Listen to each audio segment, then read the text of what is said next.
ଯେତେ ସବୁ ଆମର ସମ୍ପ୍ରଦାୟ ବସବାସ କରି ରହୁଛୁ ସେମାନଙ୍କୁ ଆଦିବାସୀ ତାଲିକାରେ ବାଦ ଦେଇଛନ୍ତି।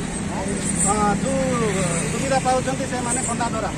ଆମର ପଡ଼ୋଶୀ ଆନ୍ଧ୍ରରେ ଆମର ବନ୍ଧୁବାନ୍ଧବ ଆମର ସମ୍ପ୍ରଦାୟର ଲୋକ ସବୁ କ୍ଷେତ୍ରରେ ସେମାନେ ସୁବିଧା ପାଇକରି ସେମାନେ ଉପକୃତ ହେଉଛନ୍ତି। ଆମର ଓଡ଼ିଶା ସରକାର ଆମକୁ ବାଦ ଦେଇକରି ଆମକୁ ବହୁତ ନଷ୍ଟ କରୁଛି।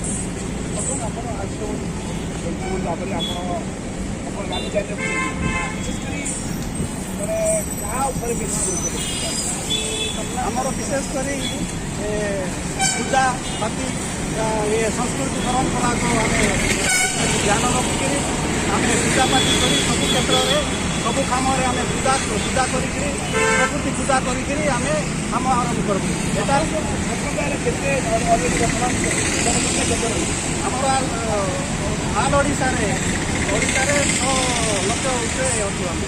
ସରକାର ଏ ବାବଦରେ ହେଇଛି କିନ୍ତୁ ଆପଣଙ୍କୁ କାହିଁକି ସରକାର ତ ପକ୍ଷପାତ କରୁଛି। ସେଟା ଆଉ ସରକାର ରହିଲା ଆମେ ଆଉ କ'ଣ କରିବୁ? ଆମ ବେରମରେ ଦାବି କରି ଆସୁଛୁ 1978 ମସିହାରୁ ଆଜି ପର୍ଯ୍ୟନ୍ତ ଆମେ ଦାବି ଜଣାଇ କରି ଆସିଛୁ ଓଡ଼ିଶା କାହାକୁ ଭେଟିବାକୁ ଯାଉଛନ୍ତି? ଆମେ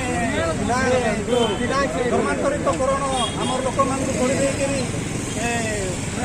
ସେ ସୁବିଧାରୁ ସେମାନଙ୍କୁ ବାଦ ଦେବା ପାଇଁ ରାଜ୍ୟପାଳଙ୍କ ଉଦ୍ଦେଶ୍ୟରେ ଆମେ ରାଲି କରି ଯାଉଛୁ।